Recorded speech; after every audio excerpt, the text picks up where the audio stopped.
Bab 3, Kehidupan di Butong San. Ke-15 murid pilihan itu ternyata memang tidak mengecewakan. Hanya dalam beberapa tahun saja, ilmu silat mereka mulai terlihat istimewa. Ini mungkin karena bakat mereka memang besar. Ditambah lagi dengan kenyataan bahwa hampir seluruh ke-15 murid itu sebelumnya memang sudah digembleng ilmu silat sebelum masuk ke Butong Pai. Mereka sebagian besar berasal dari keturunan ahli silat atau keluarga terpandang. Hal ini berbeda dengan Chio-san, yang sama sekali berbeda latar belakangnya. Walaupun ia adalah anak dari seorang ahli silat Gobi Pai, ia tidak diajarkan silat secara mendalam oleh ibunya. Karena tubuhnya memang lemah sejak lahir. Memang ibunya pernah sedikit menunjukkan gerakan silat Gobi Pai padanya. Tapi karena kondisi tubuhnya yang lemah, latihan silat itu tidak diteruskan. Jadi, bisa dibilang Chio-san itu memang tidak bisa ilmu silat. Walaupun ia paham sedikit-sedikit gerakan silat. Ayahnya pun juga bukan seorang ahli silat. Malah ayahnya adalah seorang sastrawan, yang mana golongan sastrawan seperti ini memang dikenal lemah lembut tingkah lakunya. Tidak menyukai kekerasan seperti adanya orang Kang Ou, dunia persilatan. Namun walaupun tidak begitu berbakat dalam ilmu silat, Chio-san sangat berbakat dalam ilmu surat, sastra. Pengetahuannya tentang huruf-huruf kuno sangat banyak. Ini mungkin karena sejak kecil ia memang sudah diajarkan ayahnya. Karena pengetahuan dan bakat ini jugalah yang membuat ia kemudian diterima ke dalam rencana pencarian bakat Butong Pai. Ditambah kenyataan bahwa dulu kakeknya adalah orang yang sangat dekat dengan Butong Pai. Setiap anggota 15 murid pilihan ini mempunyai guru pengawasnya sendiri-sendiri. Guru pengawas adalah orang yang bertanggung jawab langsung atas masing-masing anggota 15 naga muda ini. Guru pengawas ini adalah orang yang dulu membawa murid ke Butong Pai. Seperti Tan Hoat yang menjadi guru pengawas bagi Chio-san. Guru pengawas berkewajiban untuk mendidik langsung, mengajari, dan memperhatikan kemajuan murid yang dibawahinya. Jadi ada 15 guru pengawas, yang satu persatu bertugas untuk mengawasi dan mendidik masing-masing 15 murid tersebut. Selain guru pengawas, ada juga guru umum, yang hanya bertugas melatih mereka. Namun tidak berkewajiban untuk bertanggung jawab sepenuhnya terhadap 15 naga muda, seperti kewajiban guru pengawas. Butong Pai. Sekarang, beberapa tahun telah lewat. Ke-15 murid pilihan Butong Pai itu telah berusia belasan tahun. Yang paling tua di antara mereka berumur 18 tahun. Sedangkan yang paling muda adalah Chio-san, saat ini ia telah berumur 16 tahun. Sebutan, 15 naga muda Butong Pai, adalah istilah yang dipakai untuk ke-15 murid istimewa ini. Murid-murid pilihan ini walaupun mendapat perlakuan istimewa dari seluruh Butong, tidak serta-merta membuat hidup mereka enak. Mereka harus berlatih lebih giat, dengan lama waktu latihan yang jauh lebih lama dari murid biasa. Latihan mereka pun lebih berat. Mereka juga harus tunduk kepada murid yang lebih tinggi golongannya, dan yang lebih dahulu masuk sebelum mereka. Jadi walaupun istimewa, ke-15 murid pilihan ini malah menjalani kehidupan yang lebih berat dalam Butong Pai. Terutama Chio-san. Tubuhnya yang paling lemah di antara ke-15 orang itu. Ilmu silatnya juga yang paling ketinggalan. Apalagi, sang guru pengawasnya, Tan Hoat, sering naik turun Butong Pai karena tugas perguruan selama beberapa tahun ini, sehingga Chio-san juga menjadi jauh tertinggal dengan 15 naga muda yang lain. Posisinya sebagai salah satu dari ke-15 murid yang dianggap istimewa itu, malah menjadikannya sasaran empuk dari rasa iri murid-murid lain yang tidak termasuk dalam barisan 15 naga muda itu. Seperti yang terjadi sekarang ini. Chio-san kebetulan lewat di hadapan sekumpulan murid yang sedang berlatih ilmu totok Butong Pai. Nah Chio-san, mumpung sekarang kamu ada. Kami sedang berlatih ilmu totok yang baru kemarin bisa kami kuasai dengan baik. Bagaimana kalau kita berlatih bersama? Tanya Apao, salah seorang murid Butong Pai yang bertubuh tinggi besar. Ah maaf Suheng, kakak seperguruan, saya capek sekali. Kebetulan ini baru selesai latihan pernafasan tingkat 5, lain kali saja ya. Sambil bicara begitu dia tersenyum. Hei, anggota 15 naga muda, baru sampai pada pernafasan tingkatan 5. Kami saja yang murid biasa, sudah sampai di tingkat 7. Kalian itu belajar apa saja sih? Apao berkata sambil tertawa, yang juga ditimpali gelak tawa teman-temannya yang lain. Sebenarnya yang lain sudah sampai pada tingkat 11. Cuma saya memang kurang bakat, jadinya ya harus mengulang-ulang terus pelajarannya, jawab Chio-san sambil mencubit-cubit kupingnya sendiri dan tertawa. Nah, karena kau itu suka mengulang-ulang latihan, bagaimana jika sekalian kau mengulang juga latihan ilmu totok bersama kami? Kata Apao. Aduh Suheng, sungguh badan saya pegal-pegal semua. Saya takut malah tidak bisa latihan dengan baik, jawab Chio-san. Alah sudahlah ayo latihan. Pasang kuda-kuda ya. Lihat jurus. Sambil berteriak, Apao langsung melancarkan jurusnya tanpa menanti jawaban dari Chio-san. Gerakannya cepat. Tidak malu sebagai anak murid Butong. Ia mengincar sebuah titik di daerah dada kiri Chio-san. Diserang seperti itu Chio-san tidak kaget. Ia bersikap tenang dan menerima serangan itu dengan gerakan menyapu dengan tangan kiri. Gerakan menyapu ini adalah bagian dari gerakan dasar Tai Kek Kun ciptaan mendiang Tio Sam Hong. Dilakukan dengan lembut dan mengalir. Saat serangan pertamanya berhasil dipunahkan, Apao menggunakan tangan kirinya untuk mengincar sebuah titik di pelipis kanan Chio-san. Melihat serangan ini, Chio-san hanya memutar lehernya mengikuti aliran serangan, sehingga serangan totokan itu hanya lewat di depan matanya. Melihat dua serangannya gagal, Apao semakin bersemangat untuk menyerang. Gerakannya semakin cepat, namun gerakan Chio-san juga tak kalah cepat. Setelah beberapa lama beradu silat, keringat mulai terlihat di dahi Chio-san. Ia memang gampang sekali capek. Sistem kerja organ dalam tubuhnya memang kurang baik, sehingga membuatnya susah mengendalikan pernafasan, yang membuatnya mudah letih. Itulah juga sebabnya ia masih mengulang-ulang pelajaran pernafasan tingkah 5. Melihat lawannya sudah mulai kedodoran, Apao melancarkan serangannya lebih cepat lagi.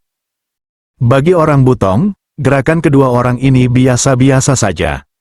Tapi bagi orang luar, apalagi bagi orang yang tidak mengerti ilmu silat, kedua orang murid Butong ini bergerak sangat cepat dan juga indah. Menghadap gerakan cepat ini, Chio-san mulai terdesak. Ia sudah tidak bisa menghindar seperti tadi lagi. Ia tidak mencoba menyerang karena sibuk terus mempertahankan diri. Karena kalah cepat, Chio-san memilih langkah-langkah mundur sambil mengelak sebiasanya. Apao yang merasa dirinya di atas angin semakin mendesak Chio-san yang terus merangsak mundur. Sesekali tubuh Chio-san terkena serangan totokan jari Apao. Tapi karena memang mereka belum terlalu menguasai penyaluran tenaga ke jari-jari, hasil serangan ini hanya cukup menyakiti saja namun tidak sampai menimbulkan akibat yang fatal.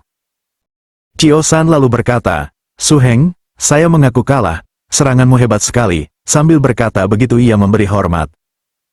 Apao yang masih penasaran karena belum bisa menjatuhkan anggota 15 naga muda, tidak menghentikan serangannya.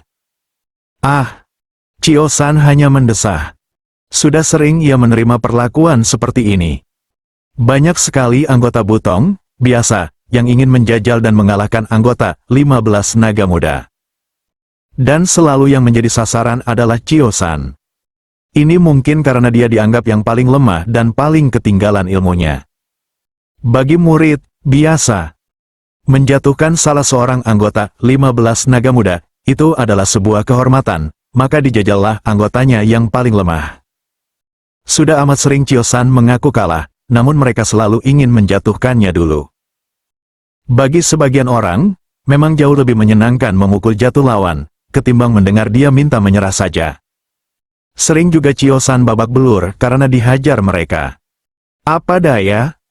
Dia memang paling lemah, dan merupakan sasaran empuk bagi mereka yang iri akan kedudukan 15 naga muda. Tapi Chio-san memang tidak pernah mengeluh.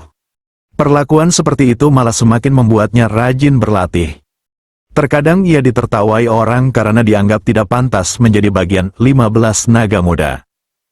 Kadang ia malah terluka, karena serangan-serangan mereka selalu dilancarkan dengan niat melukai, bukan dengan niat berlatih. Dalam 15 naga muda, ia sendiri juga mengalami hal yang tidak mengenakan. Ia selalu dimarahi dan dikerasi oleh guru-gurunya karena kemajuan ilmunya yang lambat. Kadang-kadang Gihu dan sekaligus guru pengawasnya, Tan Hoat bahkan kehilangan kesabaran dengan menghukumnya. Memang bukan hukuman berat, cuma sekedar membersihkan dapur, atau mengurusi ternak-ternak babi milik Butong. Chio-san pun juga tidak mendendam terhadap gurunya itu, karena ia tahu gurunya bermaksud baik untuk memacunya lebih bersemangat latihan. Kadang juga ia melihat pandangan menghina dari sesama anggota 15 naga muda. Para anggota ini menilai Chio-san tidak pantas menjadi murid unggulan seperti mereka dan sering memperlakukannya dengan tidak baik. Seperti menertawainya, mengatakannya dengan berbagai perkataan yang menyinggung, bahkan juga mengerjainya saat latihan. Seperti mempelorotkan celananya saat ia latihan kuda-kuda, menyiraminya dengan kotoran babi dengan alasan tidak sengaja, dan lain-lain. Chio-san tidak pernah melaporkan perlakuan ini kepada guru-gurunya. Ia menganggap itu hanya candaan belaka. Sering ia tersenyum dalam menghadapi semua itu. Tapi kadang ia juga menangis sendirian saat sedang mandi, atau saat tidur. Ia malu memperlihatkan kelemahannya. Seorang laki-laki harus sanggup menghadapi cobaan apapun dalam hidupnya. Begitu kata ayahnya dahulu. Kekuatan dan ketabahan hati Chio-san ini, malah membuat orang semakin tidak suka padanya, dan semakin ingin mengerjainya, karena mereka tahu Chio-san tidak akan mengadukannya kepada guru-guru mereka. Perlakukan mereka terhadap Chio-san semakin tidak mengenakan. Ia bahkan lebih sering berlatih sendirian. Karena sepertinya kawan sesama 15 naga muda sudah tidak lagi menganggap dirinya. Semua kejadian tidak mengenakan ini lewat di dalam pikirannya dalam sekejap mata, saat ia menghadapi serangan Apao. Tidak terasa matanya berkaca-kaca, air matanya meleleh. Pemusatan pikiran terhadap pertarungan pun buyar seketika. Seluruh serangan Apao pun tepat mengenai sasarannya. Chio-san terjatuh dan mengeluh kesakitan. Ulu hatinya terasa sakit sekali. Dalam sekali serangan, Apao menyerang 5 titik di tubuhnya, hasilnya ulu hatinya seperti ditendang 10 kuda. Nafasnya tersengal-sengal. Tapi murid-murid lain malah menertawainya.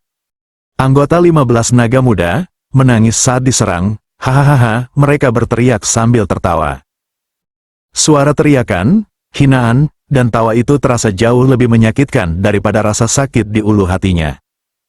Ia hanya menutup mata, air matanya mengalir. Sesudah itu dia pingsan. Saat siuman, ia merasa perutnya sakit sekali.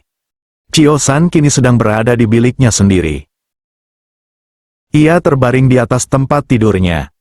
Ada bau ramuan obat. Mungkin juga bau ini yang membuatnya tersadar. Di samping tempat tidur Chio-san, Tan Hoat, sang Gihu duduk di sebuah bangku kayu kecil. Raut wajahnya kelam sekali. Biasanya Gihunya ini tidak seperti ini wajahnya. Tan Hoat baru kembali dari tugas perguruan. Selama beberapa tahun ini, Tan Hoat memang sering sekali naik turun gunung untuk menunaikan tugas perguruan. Melihat ada Gihunya di sampingnya, Chio-san merasa senang sekali, namun kemudian Gihunya bertanya dengan ketus. "Kau sudah siuman?" kata gurunya. "Iya Gihu," jawab Chio-san. Ada rasa tidak enak di ulu hatinya ketika ia berbicara. "Orang-orang bilang kau menangis karena menerima serangan Apao." Chio-san menutup matanya. Ia tidak menangis karena serangan Apao.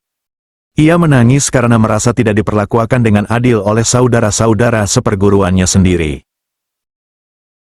Tapi bagaimana ia menceritakan ini kepada gurunya? Selama ini gurunya tidak pernah tahu akan perlakukan mereka terhadapnya.